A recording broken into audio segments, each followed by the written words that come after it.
Hello and welcome back to Ninja Prep physics. मेरा नाम है कपिल गोयल और आज का जो सेशन है भाई वो बहुत ज़्यादा इम्पॉर्टेंट होने वाला है।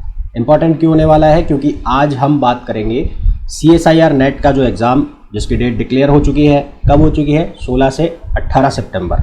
मोस्ट अवेटेड एग्ज़ाम है और 13 तारीख से आपके क्या है एडमिट कार्ड डाउनलोड होने लग जाएंगे। तो अब बहुत सारे बच्चों के साथ दिमाग में एक क्वेश्चन चल रहा है कि अगले 7 दिन में हम क्या पढ़ के जाएं या ऐसा कुछ क्या करें जिससे कि जो हमारा एग्ज़ाम है वो प्रॉपरली जाए। तो इन्हीं कुछ क्वेश्चंस के आपके मैं जवाब देने वाला हूं आज के इस वीडियो में, तो अंत तक मेरे साथ बने रहिएगा। तो कुछ पॉइंट्स मैंने तैयार किए हैं जो कि आपके लिए बहुत ज़्यादा बेनिफिशियल हो सकते हैं। आपकी जो प्रिपरेशन है लास्ट 7 डेज़ वाली जो प्रिपरेशन है उसमें कहीं ना कहीं वो हेल्पफुल हो सकते हैं। तो सबसे पहला जो पॉइंट है वो क्या है कि अब आपको क्या करना है, जो भी आपने शॉर्ट नोट्स बनाए आपकी प्रिपरेशन के दौरान, प्रिपरेशन चाहे आपकी सेल्फ स्टडी से हो, चाहे आपने कहीं से कोचिंग की हो, वो ऑनलाइन भी हो सकती है, ऑफलाइन भी हो सकती है, वो कोई भी मोड हो सकता है स्टडी का। आपने जो भी शॉर्ट नोट्स बनाए थे उनको निकालने का टाइम आ गया है। वो शॉर्ट नोट्स निकालिए, उनको खोल के बैठिए और उनको जितना हो ज़्यादा हो सके रिवाइज़ किए, उनको रिवाइज़ कीजिए। कोई भी मोटी किताब, कोई भी मोटे नोट्स वाली पोथी खोलने से बचिए, है ना। उसको हमें ओपन नहीं करना है। अपने जो शॉर्ट नोट्स आपने बनाए हुए थे उन्हीं को प्रॉपरली पढ़ते हुए चलिए, क्योंकि शॉर्ट नोट्स के अंदर आपने फॉर्मूला भी लिखा हुआ है, जो मेन इंपॉर्टेंट पॉइंट्स थे वो भी आपने लिखे हुए हैं और वही आपको देखने हैं। पहली चीज़ ये हो गई। दूसरी चीज़ क्या करनी है, अगर आप सोच रहे हैं कि नए क्वेश्चन में कर लूँ तो बिल्कुल नहीं करना है, नहीं करना है ऐसा, है ना। तो नए जो क्वेश्चंस हैं, कोई आपका दोस्त कह रहा है, कसम दे रहा है आपको कि मैं कह रहा हूँ मेरे कहने से क्वेश्चन कर ले, नहीं माननी है कसम, बिल्कुल नहीं माननी, कह देना मैं तो कसम मानता ही नहीं। नए क्वेश्चंस जो हैं उनको हाथ भी मत लगा लेना। गलती से अगर क्वेश्चन गलत हो गया या नहीं आया तो कॉन्फिडेंस लूज हो जाएगा। जो भी थोड़ा बहुत कॉन्फिडेंस बना हुआ है वो भी क्या हो जाएगा, लूज हो जाएगा। तो नए क्वेश्चन को हाथ नहीं लगाना है। जो क्वेश्चन हमने कर लिए हैं वो मोर देन सफिशेंट है।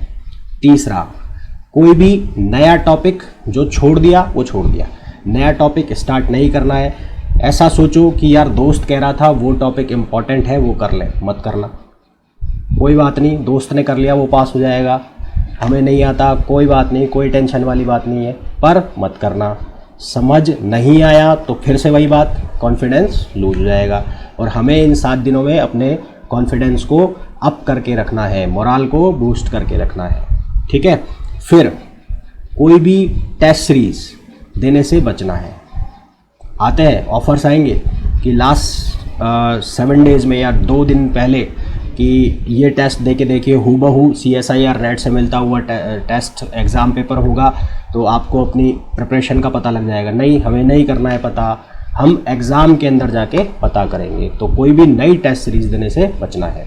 फिर एक सबसे बड़ी जो मिस्टेक करते हैं बच्चे, वो क्या करते हैं, वो 7 दिनों के अंदर PYQs को लगाते हैं, जितना ज़्यादा हो सकते हैं PYQs को लगाते हैं। तो यार मेरे को एक बात बताओ कि ये जो PYQ है, जब आप अपनी प्रिपरेशन कर रहे थे तो जब भी कोई टॉपिक सॉल्व करते थे तो उससे रिलेटेड PYQ आप वहाँ पर सॉल्व करते थे, है ना।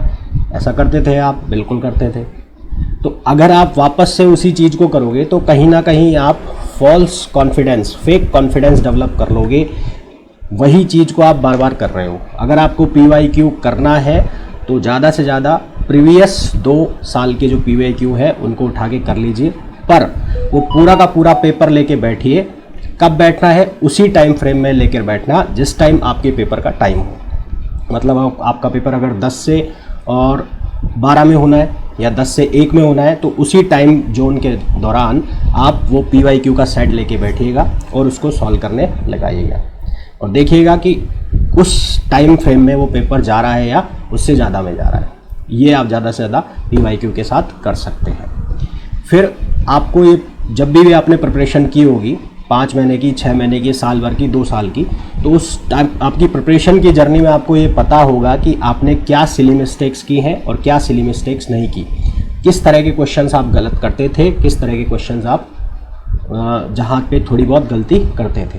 तो वो जो गलतियाँ थे आप वो जो करते थे उनको ध्यान जरूर कर लेना कि मैं इस तरह के क्वेश्चन में ये गलती करता था तो ये गलती करने से मेरे को बचना है, या इस तरह के क्वेश्चंस मेरे गलत होते थे तो इनके ज़्यादा से ज़्यादा मैं क्या कर सकता हूँ, फॉर्मूला देख लूँ, है ना, और इनके अगर क्वेश्चन देख जाऊँ, अगर आ गया तो मैं कर जाऊँगा, है ना।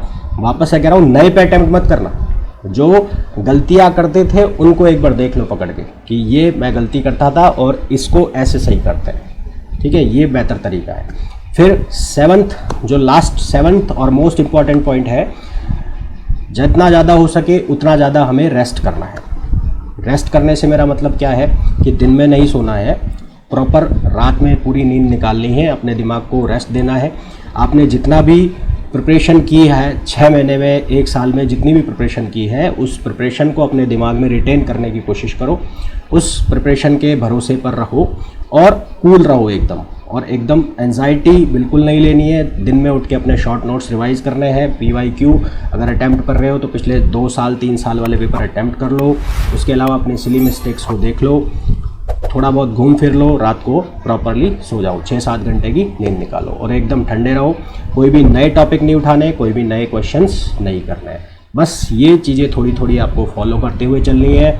और last and final, self belief, अपने पर और अपनी प्रिपरेशन पर पूरा विश्वास रख के चलना है। जो आपने प्रिपरेशन की है वही आपको पार लगाएगी। तो wish you very best of luck for your examination, और होपफुली ये जितनी भी टिप्स हैं आप लोगों के लिए बहुत ज़्यादा यूजफुल होगी।